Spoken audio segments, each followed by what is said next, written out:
The police, along with special forces, are tackling the increasing number of murders committed by the parasitic kind. They believe there's a hiding spot used by these parasites.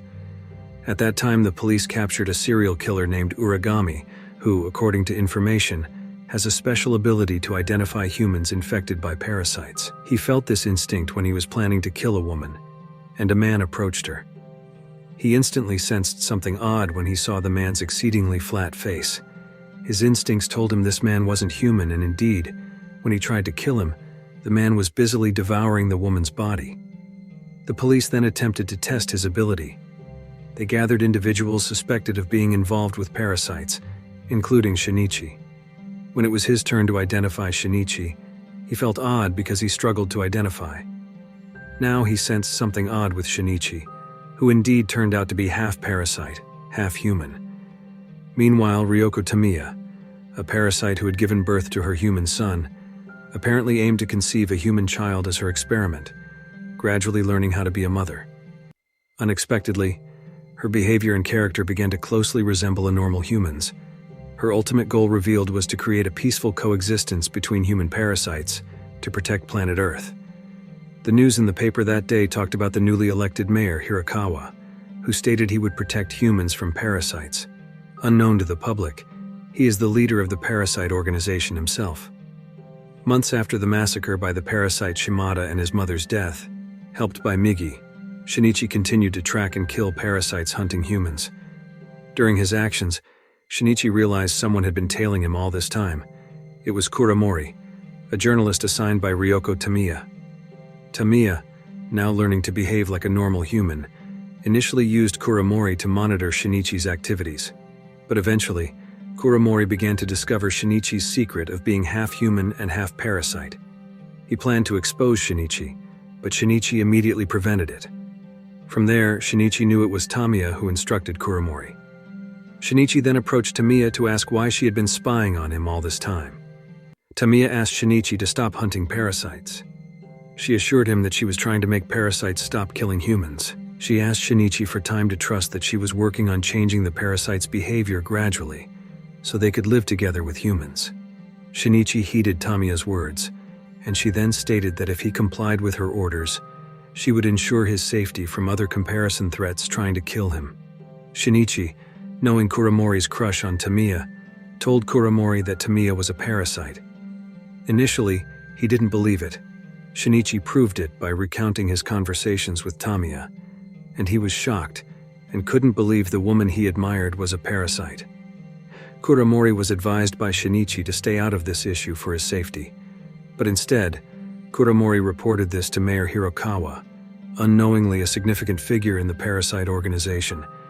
Hirakawa then ordered the parasites to kill Kuramori, considered a threat to their organization. Instead of eliminating Kuramori, the parasites ordered by Hirakawa ended up killing Kuramori's daughter, which enraged him, believing all this was Tamiya's doing, intending to take revenge. He then kidnapped Tamiya's baby. Meanwhile, the city hall, unknown to many, was being used as a headquarters for the parasitic faction, prominently featuring a unique parasite named Goto, who harbored 5 parasites within his body, making him extremely powerful. He also heard news about Shinichi and his ongoing efforts to slaughter those who intended to kill him. He then opposed the decision of his leader, Rioko Tamia, who continuously protected Shinichi under the pretext that Shinichi was the future hope for their species.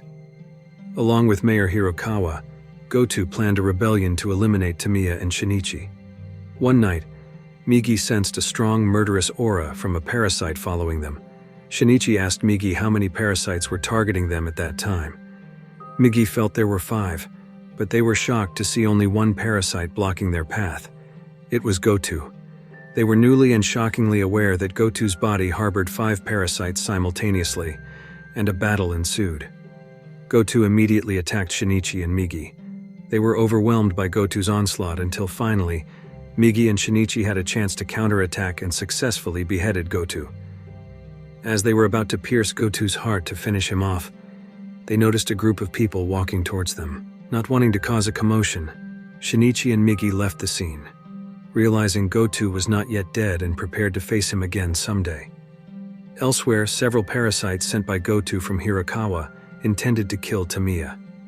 However, Tamia easily eliminated them.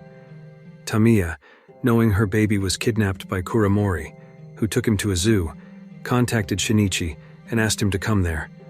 Upon arrival, Tamia told Kuramori that it was not she who had killed his daughter, but Kuramori, wrapped in the wrath of revenge, did not believe and still intended to kill the baby. Shinichi arrived and tried to calm Kuramori briefly. Then the police arrived there. Tamia explained that she had no intention of harming humans. In fact, she had been striving for parasites to live peacefully alongside humans and help them. Seeing Kuramori still adamant about killing the baby, Tamia reluctantly killed Kuramori to save the baby. Police officers, knowing Tamia was a parasite, immediately shot her. Tamia, who could easily fight back and eliminate the officers, did not resist at all. She resigned herself to death, asking Shinichi and Satomi to take care of her baby before dying. Shinichi realized that Tamia was not a malicious parasite. Meanwhile, the special forces finally discovered the headquarters of the parasites residing in the city hall.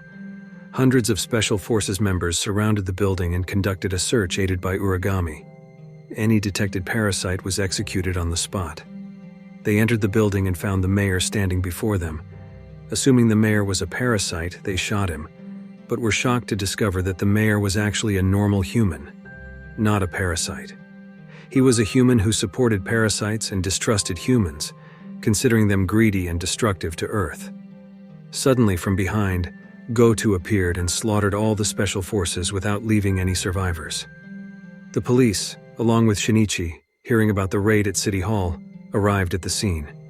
Seeing Goto with a very strong murderous aura, Shinichi and Migi decided to run from the place.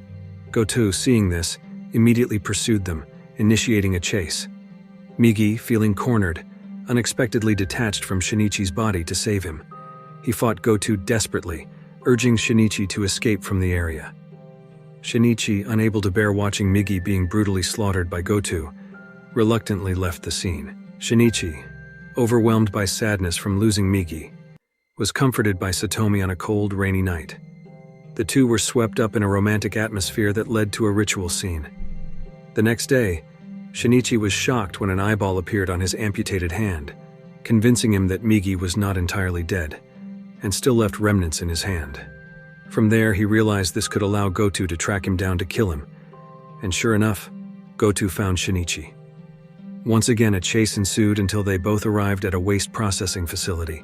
Shinichi, now without Migi's help, struggled with all his might to dodge Goto's relentless attacks.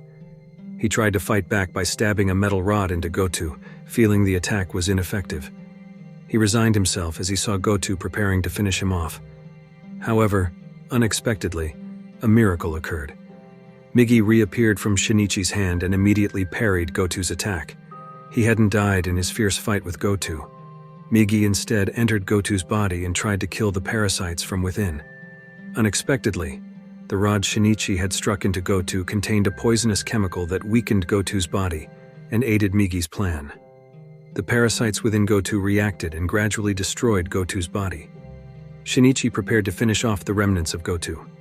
He hesitated for a moment, remembering Tamiya's message about wanting parasites and humans to live peacefully together. But he couldn't let parasites continue hunting humans. He finished off the last parasite, Goto, by throwing him into a blazing incinerator. After this incident, Migi told Shinichi it was time for him to sleep for a very long time. The evolution that had occurred in Migi would cause him to disappear from Shinichi's body, possibly forever.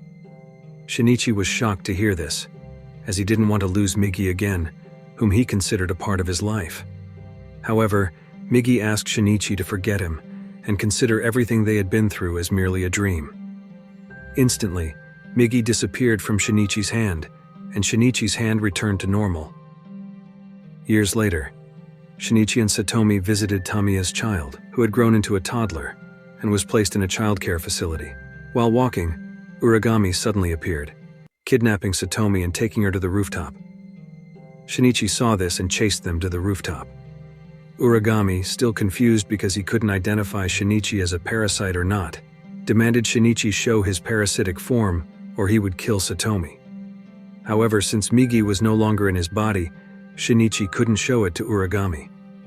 Uragami threw Satomi off the building. Shinichi tried to save Satomi, and when he felt he had failed, a miracle happened. Suddenly his right hand successfully grasped Satomi, saving her. He was certain this was thanks to Migi, who momentarily woke up from his long sleep to help him save Satomi. And that was the end of the Parasite. If you like this video, don't forget to subscribe.